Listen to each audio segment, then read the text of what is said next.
I've got some interesting places to take you to see this month. I've started out down by the River Dee at Saltney, just outside Chester, and we'll be going into Chester shortly to have a look at Watergate Street, where there was a small festival on, just a street festival, a few weeks ago. We'll also be going back to Spain. We discovered a hidden village in the hillside on our way up to the hot springs at Montenegros. There's a winding road that goes from Castellón up to Montenegros, where the hot springs are, and hidden in the hills there's a deserted village, and the photographers and models that we go out there with just think it's a great place to go and take pictures.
Regulars to the beach at Marina d'Or will know that there are several elephants along the shore which are actually showers. Now there's only one left. I think they must have been vandalised and the old showers are back in use. The Les Amplarius Library has moved off the beach into one of the blocks behind, and through the summer, or through the school holidays to be more precise, there were activities organised for every day. And on the same block there's a new shop which I meant to mention a few months ago because they had some special offers on when they first opened. It's called Todo Deco Casa, which means something like everything you need for the house, decoration wise. Finally, I spotted a bus at the Barco bus stop one day that was advertising the Stone Festival. This one is at Merida, which is nowhere near us, it's more towards Portugal, so no real competition there then. Well, it's time for that archive spot again, and this time, I don't know if you remember seeing pictures of me back in the 70s when I was working in BBC radio stations, but there's a microphone that was used in every BBC radio station across the land. It's called an STC 4038, and it was designed by the BBC in 1953. Still exists to this day. In those days it was actually made by STC, whereas now if you want to buy one it's made by Coles, but it's the same microphone. Of course we were all mono in those days. If you want to go stereo you've got to have a pair of them. The Coles model you can buy now for around £800 to £1,000, different places, and it's a great microphone. It's more or less a standard in radio broadcasting. That's the kind of money that they pay for their microphones. What I would do with my radio studio is to use one of these. Now, this is the AKG D202. You may have seen this in a number of films if you're one of those poor people like me who just can't help looking out at the equipment they're using. So this is the D202. It's used still to this day in a lot of studios. You can't buy this anymore, but you can get them second hand for around 200 quid, maybe even a bit less on eBay. They, as far as I can remember, fit in a standard microphone stand, but I can't get this to go in. But we used to have them on the table in the studio, and they used to be in a stand like that, so I'm guessing there are different sizes to these adapters. Right, so anyway, I'm always knocking things about on this program, aren't I? So there we are, that's my microphone. Now we're going to go back and listen to some more radio. Also, I'm going to show you what you can do with home video, because if you've ever done home video and get the old camcorder going and you've got movies from years ago, you'll have hours of stuff that nobody's ever going to watch. So if you watch the video after we've done the radio bit, watch the video vaults and look at the Somerset video when we went to Crinkley Bottom and things like that. Every clip is exactly 2 seconds because I used the editor to make sure it was. So you've got a movie with 2-second clips in it, and you can't get bored in a 2-second clip, hopefully. Let me know.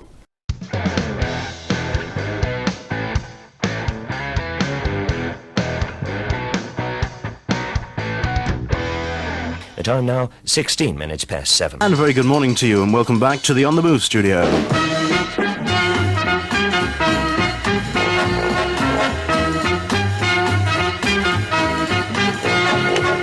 And I'm Brian Smart here at the microphone, through till 5 to 8 in this edition of On The Move, and eventually through till 9 o'clock. And we're starting with a letter from Mrs. Muriel Wallams, who writes from Spitalfields in Yarm. She says, "Dear Brian, on Monday morning, the 14th day of August, would you kindly play Amazing Grace for my husband, dear? He's been having birthdays for many a year. He'll leave the house just after 8. So just to show I remember the date, would you kindly play this record around 7:30? But if you can't, I won't get shirty. To hear this record would delight my spouse. He'll tread on air when he leaves the house. So thank you, Brian, for the happy returns. We'll be listening while our breakfast burns." It's Out and About request time. Then you turn on the radio and sing with the singer in the band. Right, this morning I'm out and about at a coffee morning with members of the Western Social Club. And first I'm going to talk to Dot. What's your other name, Dot? Thompson. You don't have much to do with this club. How did you come to be with this group this morning? Well, I'm very close to Margaret and Peter and their family. We're talking now to Anne. It is Anne, isn't it? Yes. Anne Stevenson. Anne Stevenson, where do you live? 3 Central Avenue, Winniebanks. Now, you are, in fact, a member of the Western Club, are you? Yes. What sort of entertainment do you have put on there? Oh, it's all different kinds, comedians and all that. We have dancing. Do a fancy dress, have the slush. You have to do slush to do it. Well, we've come along to get requests this morning, so you are invited to mention any of your friends that you like, relatives, and pick a record. Well, it's my brother's birthday coming up. Well, 2 brothers, Peter's and Bernard's. And I like the Seaside Shuffle, please. That's number 2 in the top 30, Terry Datchell and the Dinosaurs and the Seaside Shuffle. We'll be going back to those people with the Western Social Club a little later in this edition of On The Move, where the time, it's 17 minutes to 8 o'clock, and our second song this morning, live in the studio, from La Chia Mada Nisada.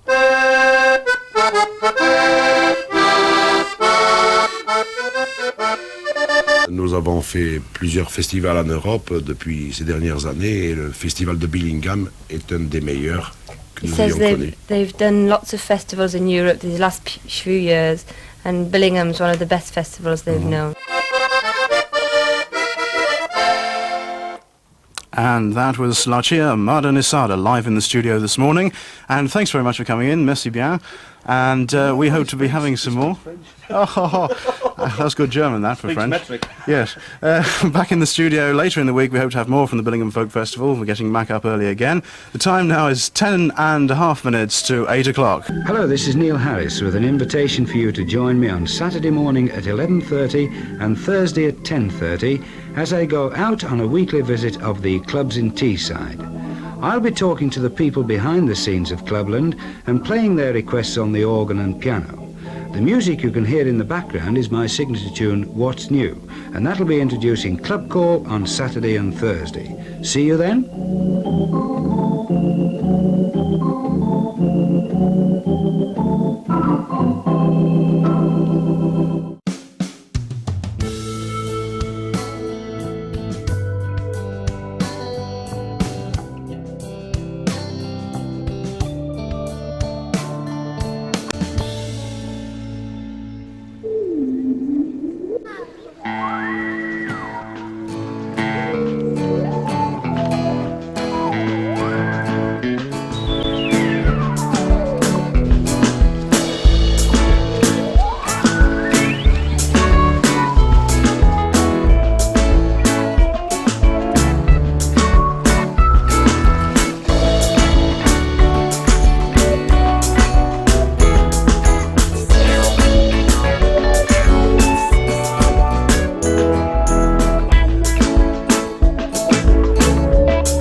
It was 12 months ago when I first saw this mock-up of the new Merseyrail trains in Dockenbergen Head, or actually in a business centre. And although this isn't the captain's chair, I was allowed to sit in it and feel what it would be like to fly the thing. It's only a few months away now until these are due to come in service, so I'll give you some more information and some more pictures when they actually finally appear. For now, we still have these trains from the 70s coming into our stations, this one shown approaching Chester. It was also 12 months ago, last October, when Arriva Trains Wales lost the franchise to TfW, Transport for Wales. Sneaking up on the far side of Chester Station, you can just see a Virgin train coming in from London. You won't see these after December because they've lost the franchise for the West Coast Main Line. These pictures from 2012 show a train of a different sort, pictured in front of St Mary's Church in Nantwich. The original plan was that the miniature railway would run between St Mary's and the Methodist Church the other side of Hospital Street. But the project required a level crossing on Hospital Street, and I don't think that that was going to be an expense that the council wanted. So it's ended up that the Methodist Church has the railway. The track is embedded in their paving. It's a permanent feature. You can go and ride on this train. So head for Nantwich Methodist Church and this is what you'll find. And all they require from you is a donation.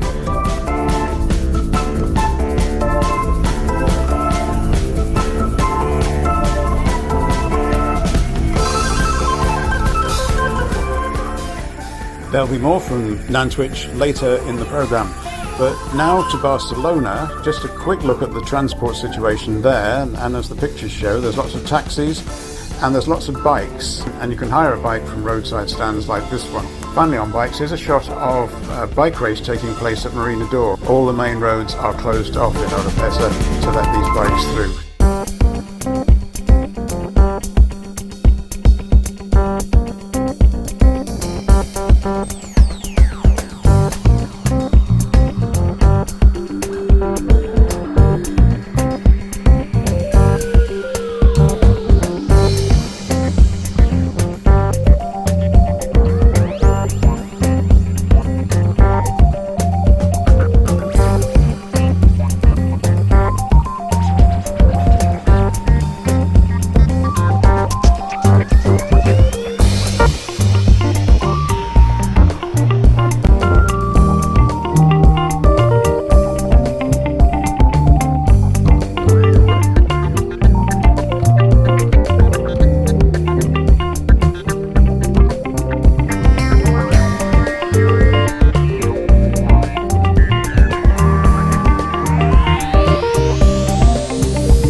Welcome to the autumn edition of my UK property update. I have 3 freehold properties. That's not as easy to say as you might think.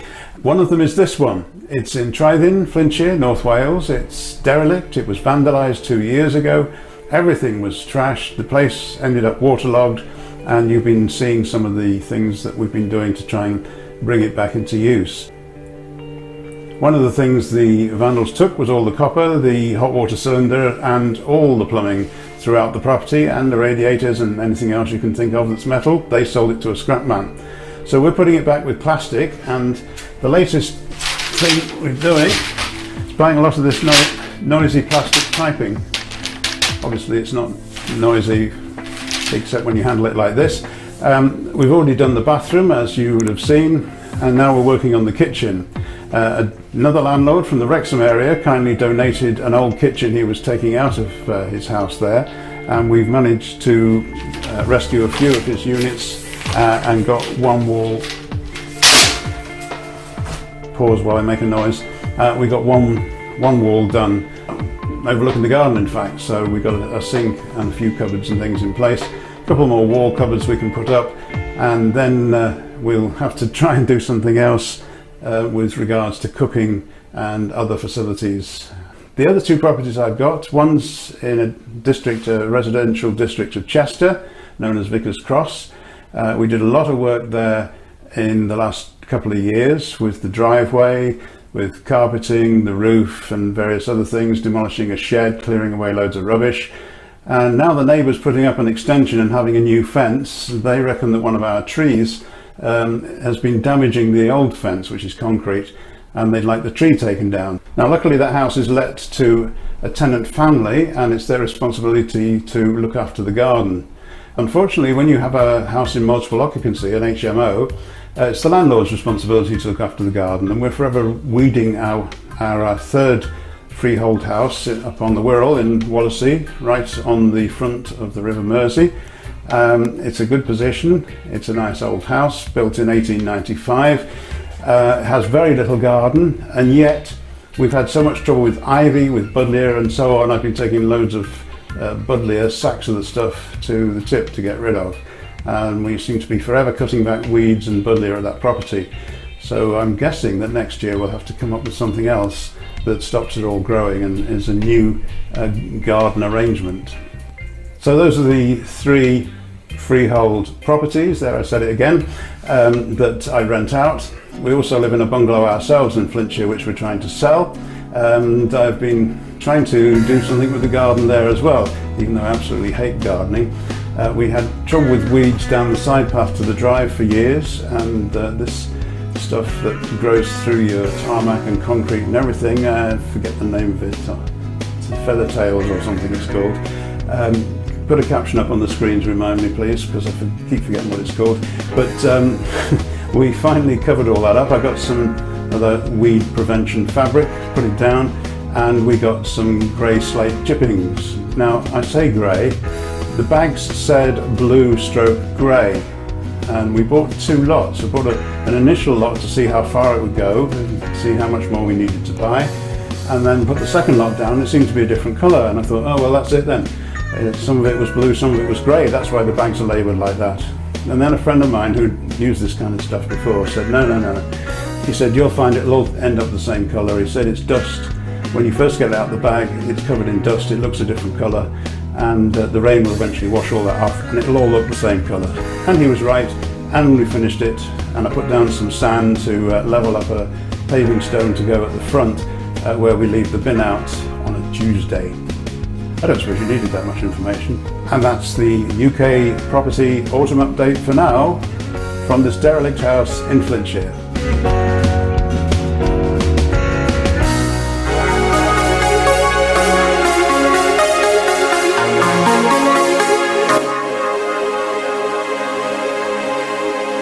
So, Marina Door, we're into October, and come the 30th of September, everything goes back to winter use. So the swimming pools in the blocks are closed, the bus services go back to the winter schedule, the supermarket goes back to its winter opening times, but there's still loads goes on, and every year I show you some developments.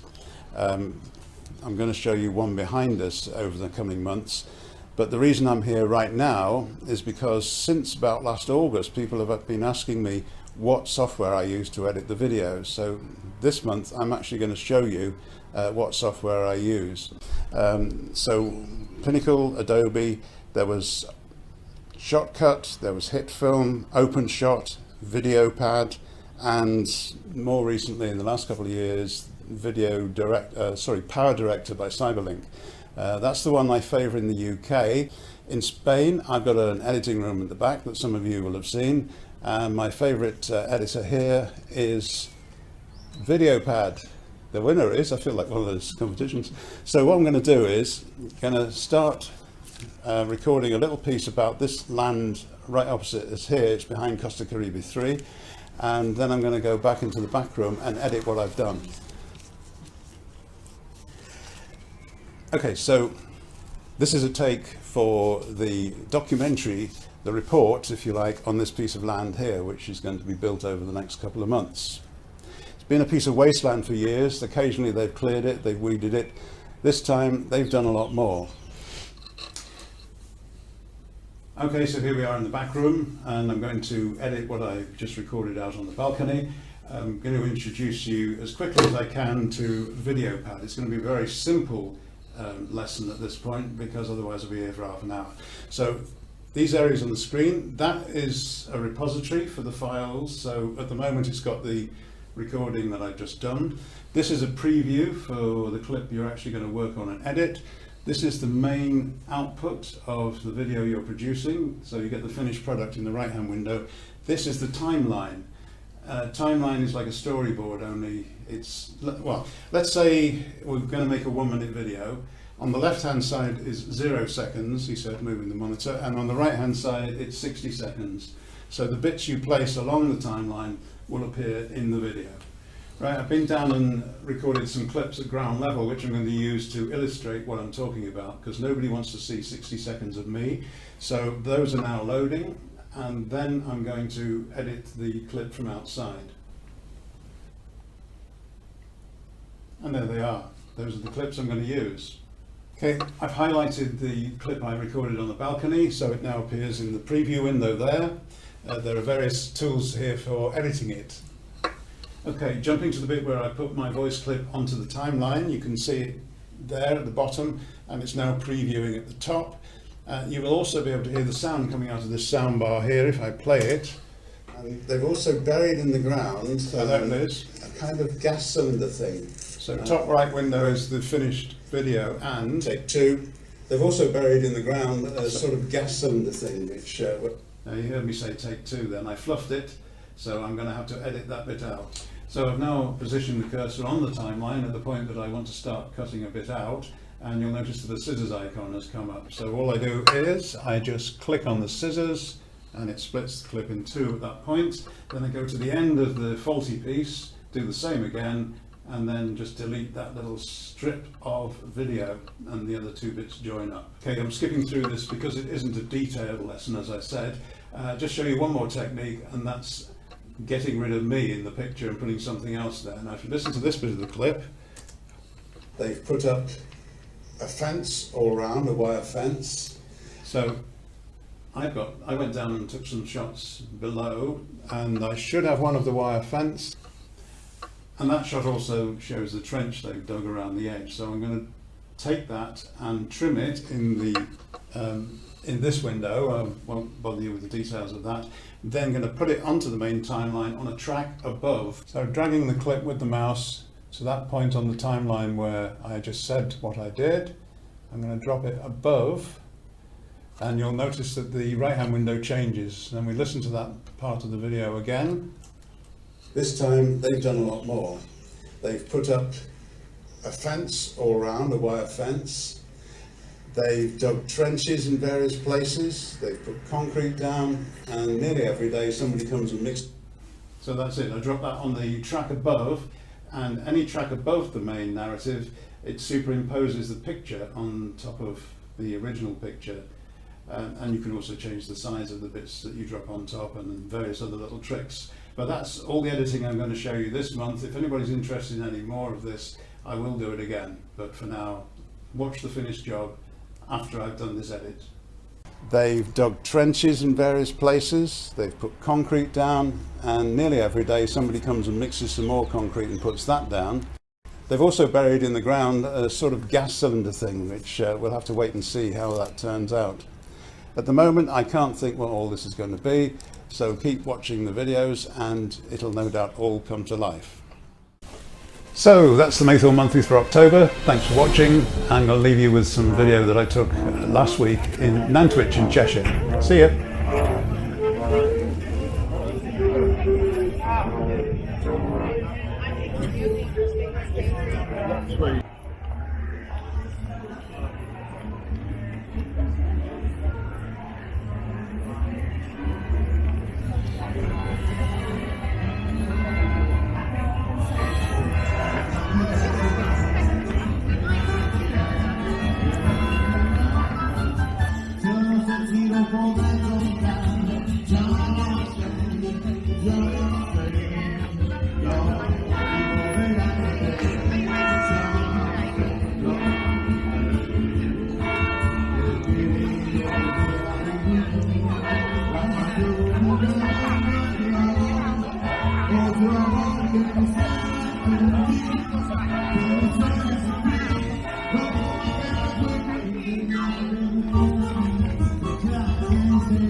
Yo soy un hombre sincero, de donde crece la palma.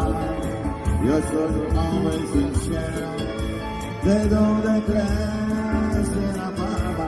Y antes de joderme quiera, echar mis besos del alma. Guantanamera, Guajira Guantanamera, Guantanamera.